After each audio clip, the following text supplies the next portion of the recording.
I'm Mara Webster with In Creative Company, and today my guest is Michael Shannon to talk all about his latest movie, Nuremberg. And in starting off, I know that you always love kind of the deep preparation, but in playing Robert Jackson in this film, that there was a little bit less than normal. I know that reading the book for this film, there wasn't too much focusing on the trials. And so once you started diving in online and finding things like a website that's all about him, how did that start giving you little facets and ideas of how to form this character?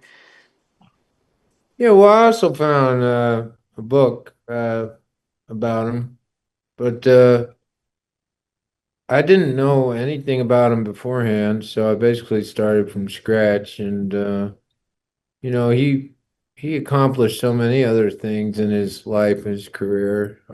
This is just one of the things he did. It was pretty fascinating to learn that he didn't finish law school, and yet rose so high in his profession. And you know, I got the impression that he was a salt of the earth kind of guy, not a highfalutin guy.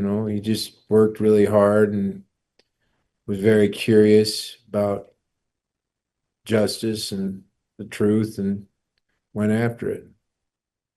And I've also heard you describe how one of the things that you really felt was that he was someone who, took a lot of responsibility in having the position that he did and really saw the bigger picture beyond himself. And I was interested in how that shaped the idea of him and your portrayal in the movie as well.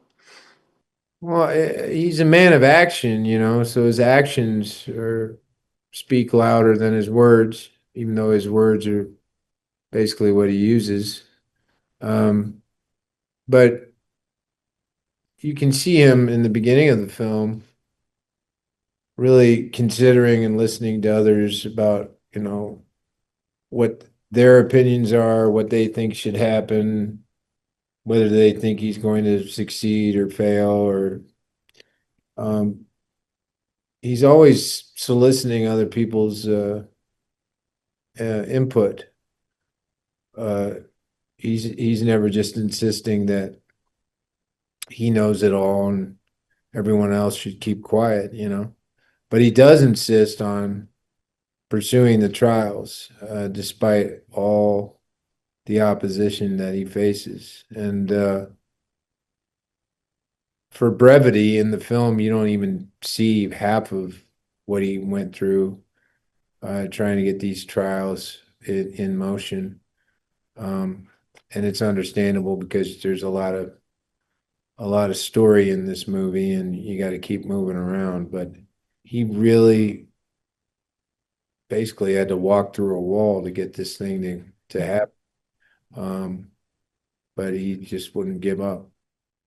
No, you're so right. And, we kind of don't even need to see the path of him trying to get the president on side. And then we see him going to the Pope and, appealing to the church. And it's such an interesting conversation because he kind of points out, well, you've been on the wrong side of history at the beginning of this, but you can redeem yourself and be remembered differently by participating in this. And I love that scene where his colleague is like, did you just blackmail the Pope? And he doesn't really want to talk about it. Yeah, And yeah. for you, kind of what was the feeling that you found in that conversation with the church, and then the reason that he doesn't want to talk about it? Well, yeah, I mean, it's just kind of a primer on hypocrisy, really. Uh, in that brief scene, you hear the acuity of Robert Jackson's mind and how he's able to basically explain to the Pope that he's being a hypocrite. But the hypocrisy, is infinite in all directions, and that's one of the things that the film highlights, I think. I mean, even Göring, you know, uh, verbalizes this, when he's talking to Dr. Kelly about how hypocritical we are as a nation, which is hard to argue against. Yeah. And also with you mentioning Rami Malek's character, Doug, who's the psychiatrist talking to all of them, your character asks him for all of the information that he has. He wants that inside track, which is technically breaking doctor-patient confidentiality and something that Doug struggles with. And, what was your perspective on Robert's kind of ideation with that? Because he's kind of going into that gray space himself as well in that moment. Yeah, I guess if Dr. Kelly's purpose was to try and heal these men or, give them actual therapy, that would make more sense to me. I give Jackson the get out of jail free card there because uh, there's there's no healing these people. They're not going to be reformed. It really is about unraveling them. Like that's the objective. So asking him to break his, I don't think that agreement really applies to this situation. That yeah, I think it's kind of irrelevant. So it didn't bother me that he did that. And it also goes into that idea that he understands what's at stake and how big the picture and the idea of this is. And the first scene that you and Rami have together with your characters meeting is outside of a space that they kind of used as a stadium for propaganda, and he talks about all the things that went on there. What was the brevity that you found in kind of performing a scene like that and rolling through all of that? Because there's a lot of information that people know, but they might not necessarily know all the details and laws that were enacted against Jewish people at the time. Yeah, I mean, I didn't know the Nuremberg laws. I didn't know they were that specific. I didn't know all the little details. I'm sure that's a condensed version of them. I'm sure they're probably even more extensive than that. But I don't know. The scene has a certain space that it can slot into the movie. This story is massive in all directions.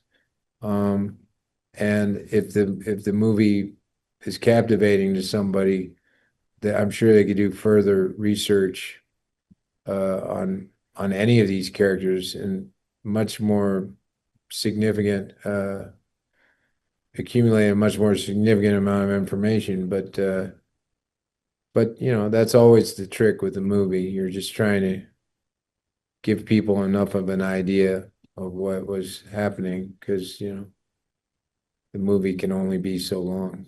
Yeah.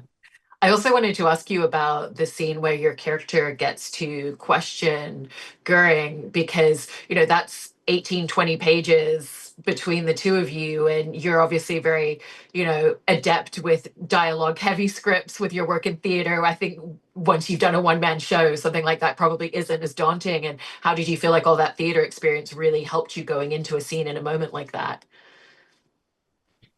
I don't know. I mean, I've heard over the years that the memory is a muscle, and the more you use it, the stronger it gets. So I suppose there was, I don't know, there was this shock on set when Russell and I proposed just doing the scene at one from start to finish. They had had it scheduled to be broken up over 3 days, I think, and we said no, we'll just do it today, and that'll be fine. We'll just do the whole thing. Um, but I do I, I actually, even though it's shorter than a play, I would like to point out that it's a pretty different kind of dialogue than I'm accustomed to learning. I mean, there's a lot of jargon in it that I'm not intimate with on a, firsthand basis. So it wasn't a walk in the park, but yeah, I prefer it. I prefer to do the I don't like it when they break scenes up like that because I think it affects the momentum of the scene. Yeah, that completely makes sense. And, also in terms of the type of role that you're playing in this movie, he's, like you said, he's very salt of the earth. He's very much a heroic character within the story. And I know you've mentioned that you often don't get to play those types of roles in your breadth of work. And what was the difference that you found in playing a character like that, if there was one?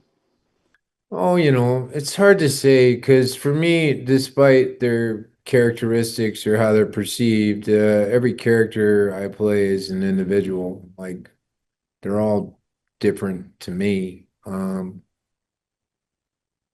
But it is an honor, I suppose, to be standing in for Mr. Jackson, representing him in this story. Because I have admiration for him and what he accomplished as a human being. So that's perhaps at the end of the day feels a little bit more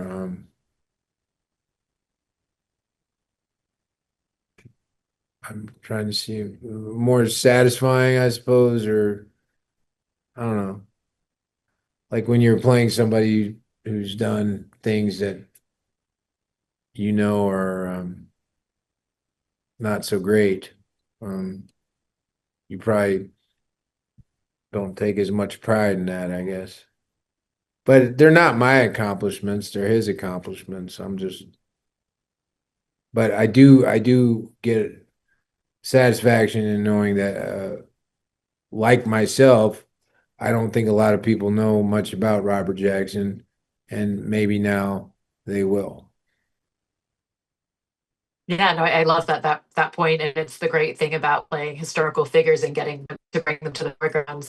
Congratulations on your performance. Thank you so much, Michael. Thanks, Mara.